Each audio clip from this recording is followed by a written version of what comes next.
Tonight, President Bush declaring he will not withdraw our troops from Iraq until their mission is completed. We'll have a special report on President Bush's refusal to change strategy in Iraq and rising outrage over U.S. corporations investing in countries such as Syria and Iran that sponsor terrorism. Are some U.S. corporations bankrolling radical Islamist terrorism? We'll have that special report, all of the day's news, straight ahead here tonight.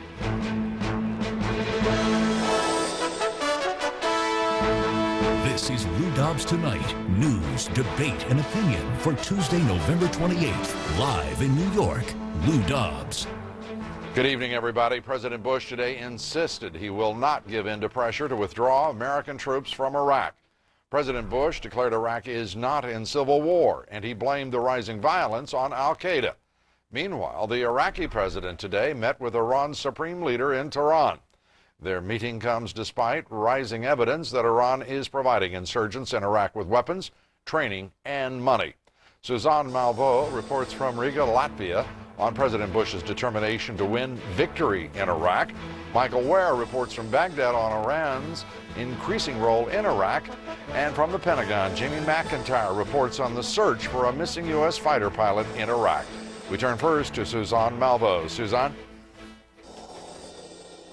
Well, Lou, the focus of the NATO summit is how to promote democracy in Afghanistan. This is NATO's largest military undertaking, but it is the Iraq war that is overshadowing their agenda.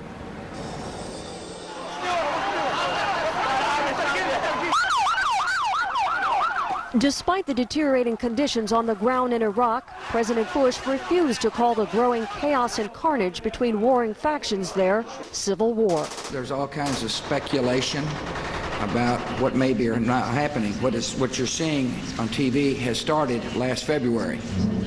It was an attempt by people to foment sectarian violence, and no question it's dangerous there and violent.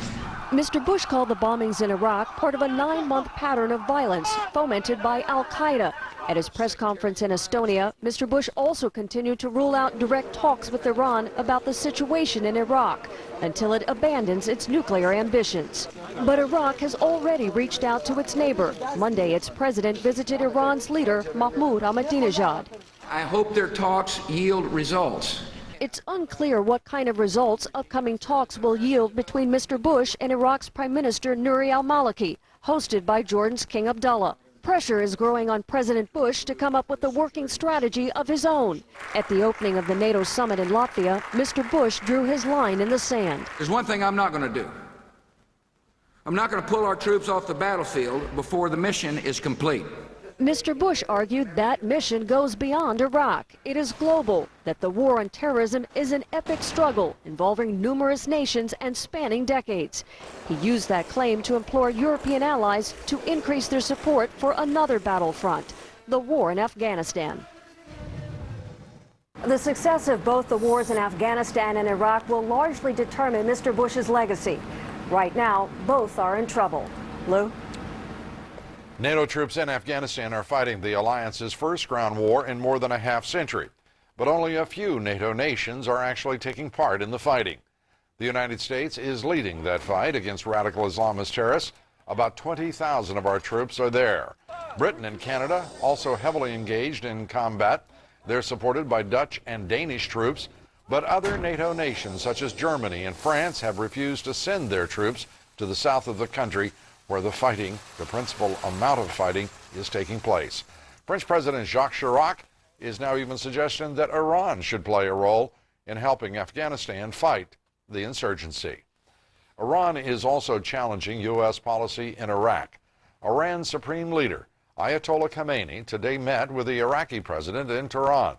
Ayatollah Khamenei asserted that the United States is the main cause of the escalating violence in Iraq. Michael Ware joins us now from Baghdad. Michael, how large a role is Iran playing in Iraq, to the degree we can determine that, and to what extent is Iran driving the insurgency?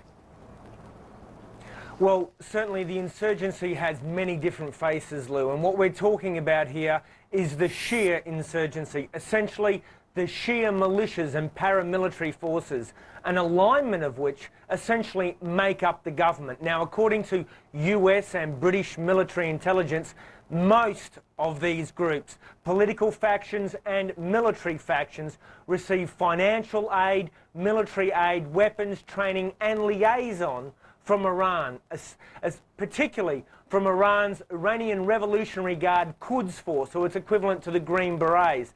Now, we've heard about them supplying the key components for the most devastating roadside bombs here in Iraq. I've spoken to British troops in the south who say their bases have been mortared by bombs that carry Iranian markings. We have the chief of US military intelligence talking about C4 explosive that can be traced back to Iranian batches. And now we have what US intelligence says is Iranian backing of Shia death squads. Here, for example, Lou, is the tail fin of an 81mm mortar round. This landed just days ago in a Sunni neighborhood here in Baghdad. It was fired from a Shia area.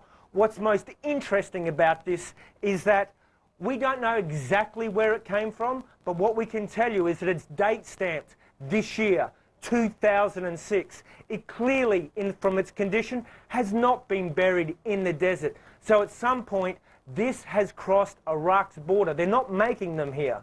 So it's crossed the border and come into the hands of a Shia militia, Lou. Let me ask you, Michael, among the field commanders there with whom you've talked, how much frustration is there that the United States has not been able to first successfully interdict those kinds of shipments of material in support of the insurgency, as well as the personnel who are also being used, according to many reports? And to what degree is the fact that the militias remain armed, is that within the control of the forces should the Iraqi government and the United States decide to disarm the militias? Well, the United States and the Iraqi government, for what it is, and beyond the Prime Minister's office and the Office of the National Security Advisor, one wonders what there is of this government. Because beyond that, it's essentially this alliance of militias. As we said, intelligence claiming that many of them are backed by Iran anyway. The US and Prime Minister Nouri al-Maliki, as has been said many times in the past, have not only called upon the militias to disband and disarm, but are now insisting upon it. Yet we see no movement. Right. There is no incentive, Lou, for the militias to disarm, and there's nothing to force them, not even 140,000 plus American troops.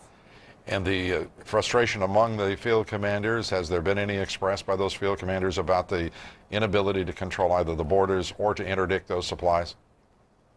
Absolutely. I mean, Iraq's borders on both the eastern and western fronts remain porous. Fighters and materiel keep pouring in from the west to support al-Qaeda and the Sunni insurgents. The exact same can be said of the eastern border with Iran. I've spent a lot of time on both borders. With the troop numbers here in the country now, it's simply impossible to seal these borders off. I've had British intelligence officers tell me that when it comes to combating Iran, it's as though we are sleepwalking, one of them said. And essentially the Sunnis claim that the Brits maintain an appearance of stability in the south by trading off, accommodating with these Iranian-backed militias so that attacks are few, yet the influence of Iran and its surrogates is great. Michael, thank you very much. Very revealing. As always, thank you, Michael Ware from Baghdad. Insurgents in Iraq have killed another of our Marines. The Marine was killed in Al Anbar province west of Baghdad. 62 of our troops have now been killed in Iraq this month. 2,882 of our troops since the war began. Another 21,921 of our troops wounded, 9,847 of them so seriously they could not return to duty. A U.S. commander in Iraq today said he expects elevated levels of violence to continue after last week's bombings in Sadr City that killed nearly 200 people. The attacks provoked a wave of reprisals, and the United Nations Security Council today voted unanimously to extend the mandate of the U.S.-led coalition in Iraq. That vote held at the request of the Iraqi government.